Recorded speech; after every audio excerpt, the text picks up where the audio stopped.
So, anti-fascist action, they've come to your town. They're blowing up stores. They're taking down trash cans, doing what every good anti-fascist group does. And now you're clicking on this shitty, morally reprehensible video for answers. So what do you do to understand anti-fascist action? Hello, and I'm your shitty, horribly structured host today. And we're going to take a look at anti-fascist action and how they're really structured and the tactics they rely on. Because at the end of the day, it's a pretty simple group. If you're having problems with them, frankly, you need to shove it up your ass because these guys are pretty fucking stupid. So, first of all, Antifa is a really misunderstood group. A lot of people seem to believe they're unified in any way. They're not.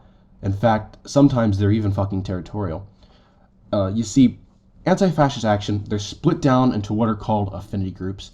And affinity groups are essentially, well, they're designed to be people you know, like from school or from work or from your college that you can trust and rely on.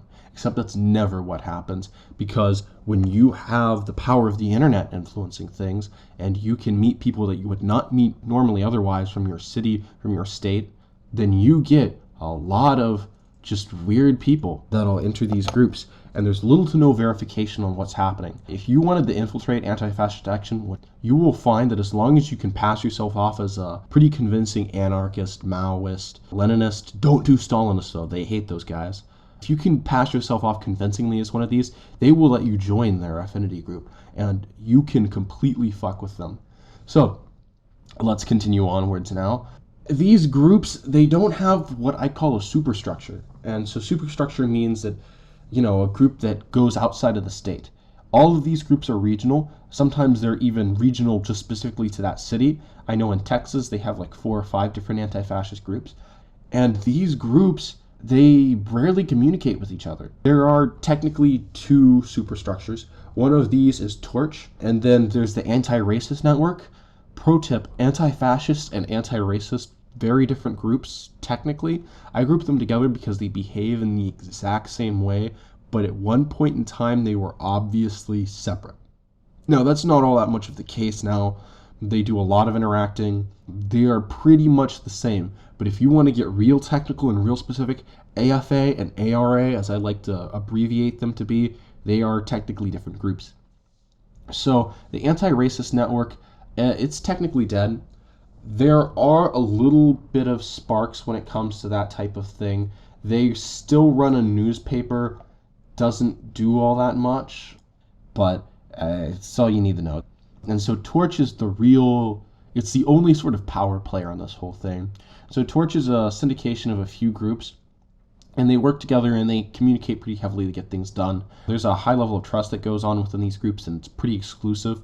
Torch is considered the super cool kids club of these organizations. And if you're in Torch, well, you get the privilege of selling their anti-fascist supporter benefit CD, which actually exists, and I'd love to pick up a pirated copy of at some point, or maybe there's a copy that exists, just to see their shitty singing or view whatever the fuck is on their goddamn mixtape. Those are the 2 main superstructures. There are a few just personal ties that connect groups together, like when they organize together, things like that. One website where they commonly basically circle jerk off to these ideas. Just news websites like It's Going Down, which is primarily an anarchist and anti-fascist newspaper online that you can go and read, and it's got some cringy stuff. But that's really how they get the word out about themselves, is they will do things and then they will intentionally write incriminating evidence stating that we did this on a newspaper, even though half the time it's quasi-illegal. It's not exactly like they ever get called out for it, but still, there you go. If you want some high-tier autism, you have it. And now I was saying, these groups are kind of territorial. This is something that most people don't understand, but there can exist 2 anti-fascist groups in the same state. Generally, they cover different regions, so if it's a huge state like Texas, they will have 4 or 5 groups. If it's a huge state like California, they will have 4 to 5 groups. But sometimes when these groups are in the same operating space, one group might accuse the other of being a planted shill group or something like that, and they will duke it out. I have seen it happen. If you are clever enough to manipulate them into doing that type of thing, it's certainly an option, and it can be very hilarious. So, if you want to get into the business of screwing with people, you've got it, the opportunity right there. But at the end of the day, even when they are separated and even when they are on good terms with each other and they're showing solidarity with each other, that's how they would usually say it. If they are still showing solidarity with each other and they're on good terms, there is little to no communication between them, even when they're in good standing. If an anti-fascist group comes in with a unique problem that only their group has ever had, and then that problem spreads to a different group, these groups are not going to communicate about that problem. There's literally little to no communication. That's a very, very, very interesting phenomenon I've seen occur with these groups. You'd think that they might have at least some sort of uncentralized way where they kind of message each other over Twitter or something like that. But no, they really don't. Now, in Europe, I know they get government funding in like Germany and stuff, but that's definitely not the case here in the US. So you don't need to worry about that. If they are getting some sort of funding, it might be from the many de-radicalization programs that exist around. If you want to see the tactics of the de-radicalization programs, there's a great article written on Subvert. If that type of stuff occurs, there's an easy way to deal with it. Even in the most extreme cases, this is not a problem to deal with.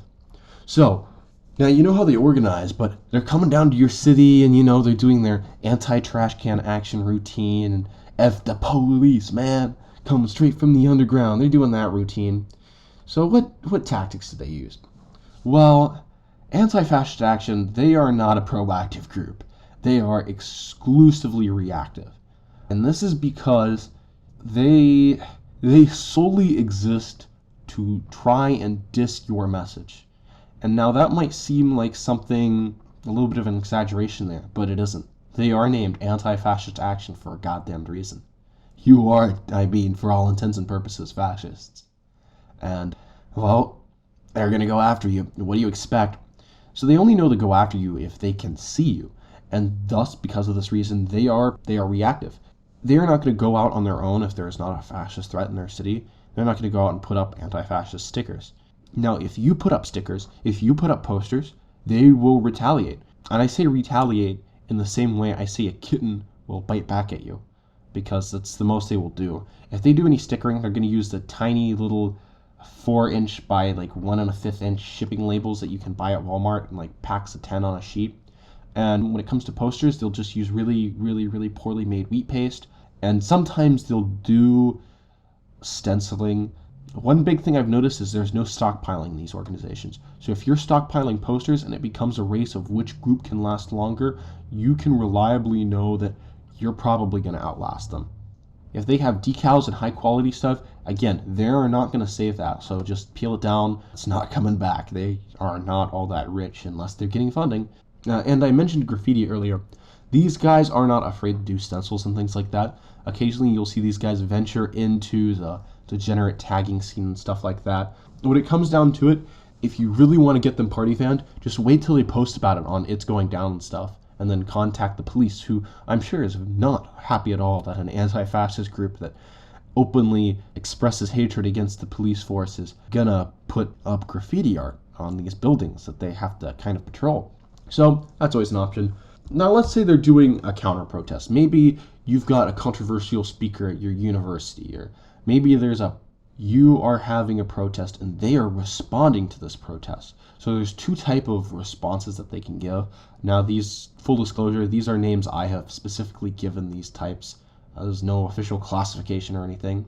There's a direct response protest and there's an indirect response protest. So a direct response protest is essentially where they show up at the same scene as you are, where you're protesting, and they put up their flags and banners and they face you head on. And this is what most people see. To do one of these protests, they need to outnumber you, 2-to-1 minimum. For it to be successful, they need to outnumber you that many times. And they'll usually shoot for like 3-to-1 or some things like that. And how they recruit for these is they go to Zines, the little regional Zines. Maybe they have a anarchist Zine for your huge college town or something like that. And they will go to them and say, hey, we're having this counter protest in this other city. Come protest with us, fight fascism. You get the idea. They might also contact other socialist or anarchist groups, occasionally communist groups. CPUSA doesn't exactly have great relationships with other groups out there, although they're kind of repairing that. Not as much, but they used to be viewed as huge sellouts. So they will try to contact these other groups and they will try to get them to show up in attendance because at the end of the day, anti-fascist action, it's essentially a solidarity group. You've got communists, anarchists, socialists, feminists, all coming under the same banner to quote-unquote fight fascism. And I've discussed in the past how this is just a recruitment ploy for their groups, and it's essentially like addiction. But anyways, they're bringing up their people, they're bringing up their numbers, and they come and they directly respond to your protest. So they are not going to target you head on. They're not going to fight you head on. They're going to wait till one or two people has been separated from their group, and then they're going to target them as they walk home to their car or something like that. If they do, they will usually have clubs or knives as the weapon of choice because they're concealable or they can pass by, whatever police lines they have. When it comes to clubs, they have a somewhat clever way of getting those by. They will go and either get like construction wood from your local lumber yard, or what I more commonly see is they'll get like axe handles or, like the handles to shovels and things like that, and they will tie like a little red flag to the top, and it's now magically a flagpole, under the law at least. So if you ever see that type of thing, just be warned, it's a fucking club. They'll go for knives, usually nothing more than a pen knife, or maybe they might have a fixed blade knife. They usually aren't too concerned. They might just have like a knife or two.